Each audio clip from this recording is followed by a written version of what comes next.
Assalamualaikum warahmatullahi wabarakatuh. Nama saya Salimatus Syadia. Saya dari Prodi PIAUD semester 4. Di sini saya akan mempresentasikan mata kuliah Psikologi Pendidikan yang diampu oleh Bunda Dr. Siti Raudatul Jannah MPD. Terima kasih.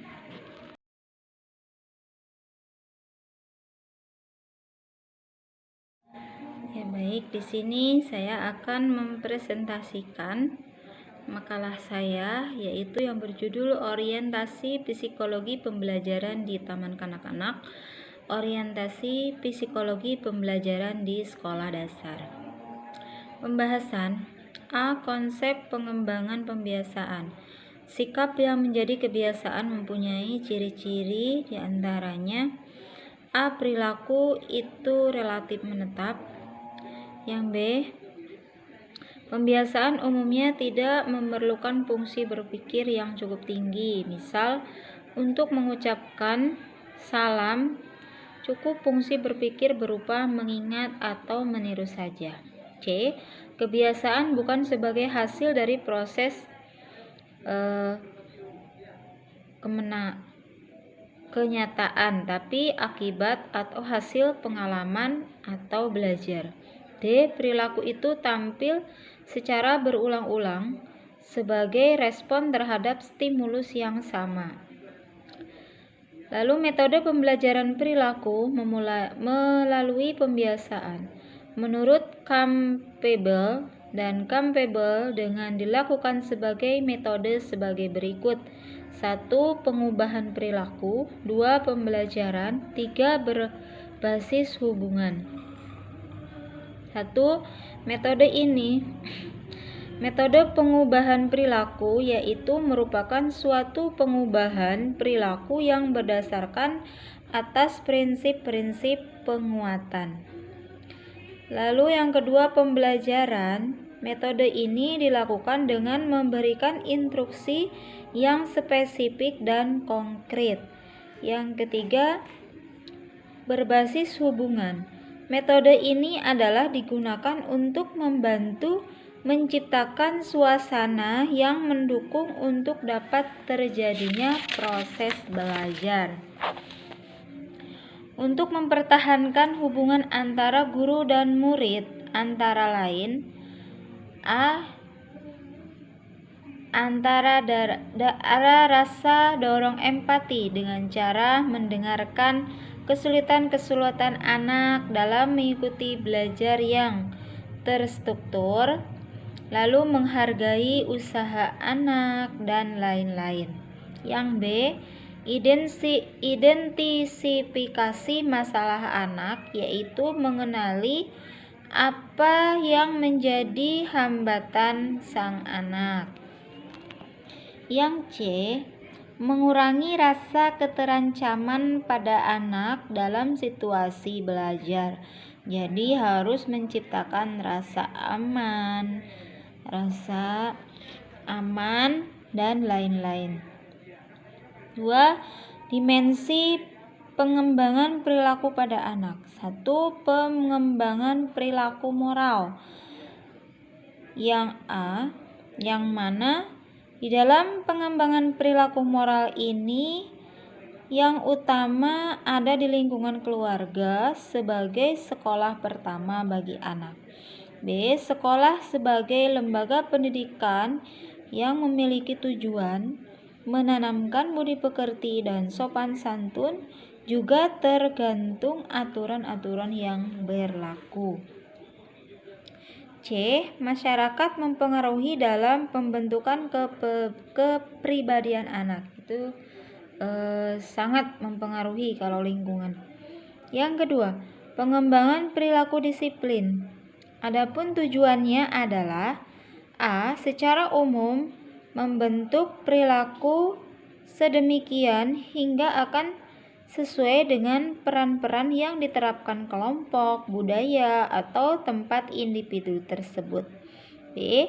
Dalam jangka pendek, untuk pengembangan perilaku disiplin, tujuannya dalam jangka pendek membuat anak terlatih dan terkontrol perilakunya dengan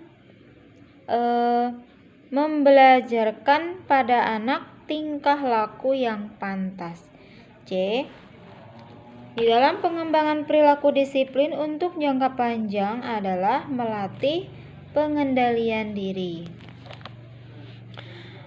Adapun bentuk kedisiplinan pada anak taman kanak-kanak, yang pertama disiplin pergi ke sekolah, yang kedua disiplin di sekolahnya, yang ketiga disiplin merapikan mainan setelah bermain, yang keempat disiplin memakai pakaian dan sepatu, yang kelima disiplin bangun tidur, yang selanjutnya disiplin waktu makan bersama.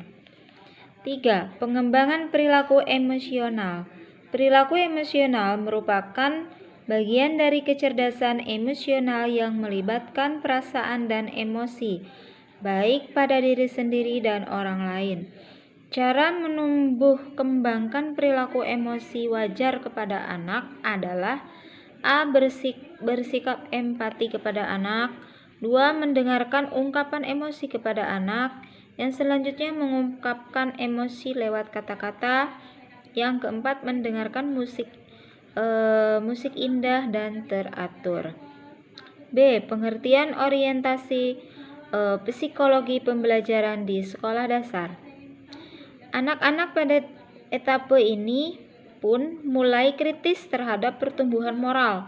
Guru dapat menolong perkembangan moral ini dengan mengindisifikasikan keterbukaan, kekonsistenan, kebijakan, kesopanan, dan tingkah laku yang tepat. Perkembangan anak sekolah dasar. 1. Perkembangan intelek.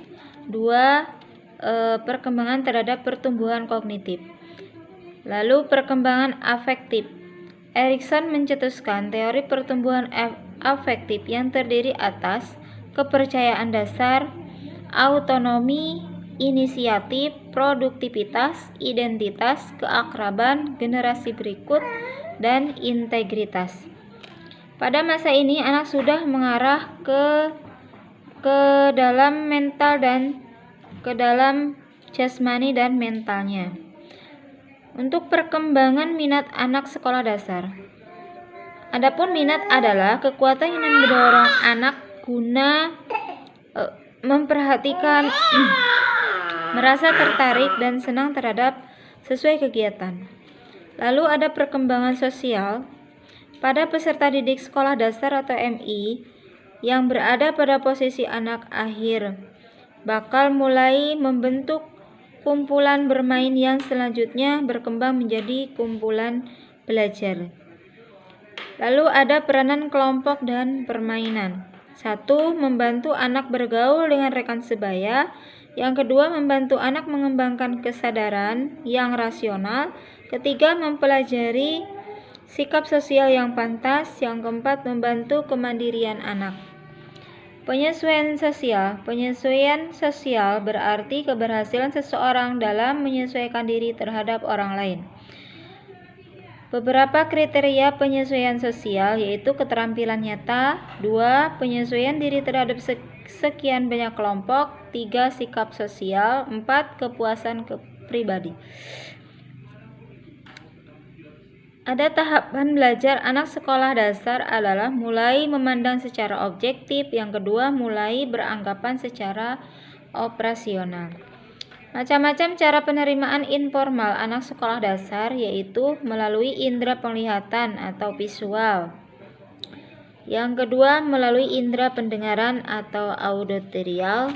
Yang ketiga melalui indera peraba atau kinetik. Adapun ciri-ciri anak visual: A. Senang bereksperimen dengan warna. 2. Senang menonton. 3. Senang ngelamun, khususnya saat pekerjaan verbal. Umumnya apik dan dapat memadukan warna dan lain sebagainya. Untuk secara pendengaran, ciri-cirinya yaitu senang mendengarkan musik, lalu sensitif pada bentrokan atau suara yang keras. Yang ketiga, bisa mengekor pembicaraan yang sedang dilangsungkan walaupun tampak tidak diperhatikan. Dan yang ketiga, melalui indera peraba atau kinetik, antara lain senang bergerak dan tidak dapat diam di dalam kelas, lalu mau mengupayakan hal baru. Sedikit yang bisa saya sampaikan dari awal sampai akhir. Apabila banyak kesalahannya, banyak kekurangannya, saya minta maaf yang sebesar-besarnya. Saya akhiri, akhirul kalam. Wassalamualaikum warahmatullahi wabarakatuh. Terima kasih.